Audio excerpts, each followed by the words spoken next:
Ben o'zi bir yil oldin bir do'stim bilan kelgan edim. Bloger do'stimiz bilan Farruxjon bilan shu tavsiya qilgan edi, go'shtlar yaxshi, halol qo'za deganiga. O'shandan beri narsa olaman, sizdan go'sht olaman sizdan va menga yoqib qolgan tarafi sizlarning do'konlaringizning nimasiki, mijozga bo'lgan hurmat, e'tibor boshqacha sizlarda. Rahmat. Har bitta xodim jonkuyarlik bilan harakat qilib, yaxshi muomala qilib, yaxshi aytilgan joydan go'shtlarni berishga harakat qilishadi. Menga shu taraf yo'q. Mijozga bo'lgan hurmat, e'tibor boshqa joylarda men ko'rmaganman.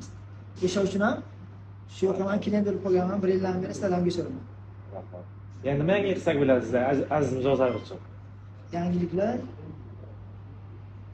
barcha hammasi joyida, o'salik. Rahmat. Hammasi joyida. Rahmat sizga ham. Qaringiz uchun rahmat akajon. Sog' bo'ling. Salomat bo'ling. Charchadim.